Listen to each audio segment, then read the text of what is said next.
खबर सासाराम से है, जहां आगामी विधानसभा चुनाव को देखते हुए सासाराम में आयोजित जदयू कार्यकर्ता सम्मेलन ने पार्टी की मजबूती के लिए किए जा रहे प्रयासों की पोल खोल दी है। जदयू के कार्यकर्ता सम्मेलन में पड़ी खाली कुर्सियां एवं खाने के स्टॉल पर फैली कुव्यवस्था इस बात का प्रमाण है कि पिछले विधानसभा चुनाव से पार्टी के पदाधिकारी सहित जिले के जनप्रतिनिधियों ने कोई सबक नहीं लिया। हालांकि कार्यकर्ता सम्मेलन की शुरुआत में कुर्सियां भरी दिखाई पड़ी, लेकिन चंद मिनटों में ही धीरे धीरे कुर्सियां खाली होने लगी और कार्यक्रम के मुख्य वक्ता सह बिहार सरकार के मंत्री श्रवण कुमार के संबोधन के दौरान आधी से अधिक कुर्सियां खाली हो गई। कार्यकर्ताओं के खाने के लिए बनाए गए स्टॉल पर भी भारी कुव्यवस्था देखी गई तथा महिला व पुरुष एक ही स्टॉल पर खाने की प्लेट के लिए धक्के खाते दिखाई पड़े। वहीं जदयू कार्यकर्ता सम्मेलन को संबोधित करते हुए बिहार सरकार के मंत्री श्रवण कुमार ने 2005 से पहले वाले बिहार की तुलना वर्तमान बिहार से की। उन्होंने कहा कि 2005 से पहले वाले बिहार की तुलना अगर आज के बिहार से करेंगे तो आप पाएंगे कि बिहार ने हर क्षेत्र में विकास किया है। नीतीश कुमार के नेतृत्व में बिहार आज ज्ञान, महिला सशक्तिकरण, स्वास्थ्य, सड़क, बिजली, कृषि सहित सभी क्षेत्रों में भी आगे बढ़ा है। पहले बिहार का बजट मात्र 23,800 करोड़ हुआ करता था, लेकिन जब नीतीश कुमार ने बिहार की कमान संभाली तो 2024 में इसे बढ़ाकर 2,72,000 करोड़ कर दिया। उन्होंने कहा कि पहले बिहार में बजट का पैसा नेताओं के पेट में जाता था और अलकतरा पीने, चारा खाने एवं गिट्टी खाने का काम होता था। बिहार में न सड़कें थी, न बिजली थी और न ही गांव में कोई साधन था, लेकिन आज बजट का पैसा बिहार के विकास पर खर्च हो रहा है। आप जानते हैं कि ये बिहार कहाँ था 2005 से पहले और आज बिहार कहाँ पहुँच गया। अगर आप तुलना कीजिएगा तो हर क्षेत्र में, चाहे ज्ञान का क्षेत्र हो, चाहे स्वास्थ्य का क्षेत्र हो, चाहे महिला सशक्तिकरण का क्षेत्र हो, चाहे स्वास्थ्य का क्षेत्र हो, चाहे कृषि का क्षेत्र हो, हर क्षेत्र में बिहार आगे बढ़ा है। आप जानते हैं कि 2005 से पहले बिहार का क्या बजट था?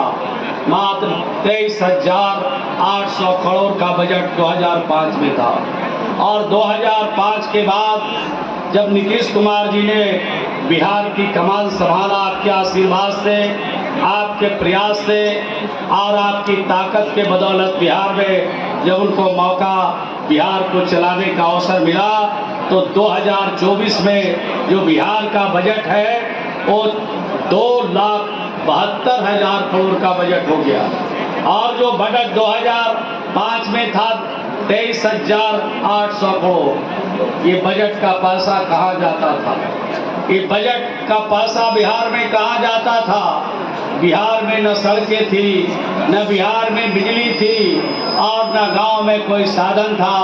ये पैसा कहाँ जाता था? पैसा तो आखिर बिहार में ही खर्च होता था। बिहार में अलकतरा पीने का काम होता था, बिहार में चारा घोटाला का काम होता था, बिहार में गिट्टी खाने का काम होता था। ये बिहार के बजट का जो पैसा था 23,800 करोड़, वो पैसा नेताओं के पेट में जाता था और आज जो 2,72,000 करोड़ का जो हमारा बिहार का बजट है उससे गांव की तरक्की की बात होती है, गांव के विकास की बात होती है, नौजवानों के हाथों को काम की बात होती है, बिजली और सड़क की बात होती है। एक काम हम लोगों ने 19 वर्ष में नीतीश कुमार जी के देखरेख में किया।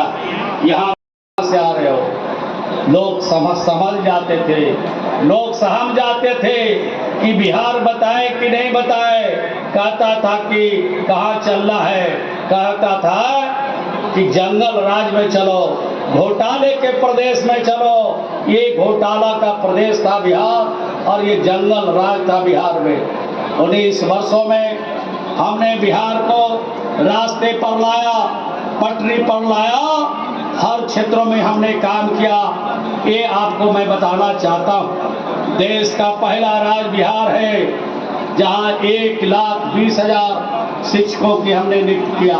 इतनी नियुक्ति देश के अंदर किसी राज्य में नहीं हुआ। इसमें न कोई हमने जात देखा, न हमने धर्म देखा, न हमने मजहब देखा। हमने अपने नौजवान की प्रतिभा को देखा। जो हमारे प्रतिभा नौजवान थे उनको हमने बहाल करने का काम किया। आज बिहार में 1,20,000 शिक्षक बहाल हुआ। देश के इतिहास के पन्नों में यह दर्ज होगा। 1,14,000 शिक्षक हमने जौन विशिष्ट शिक्षक के रूप में अभी उनको हमने प्रोन्नति दिया, उनको हमने आगे बढ़ाने का काम किया।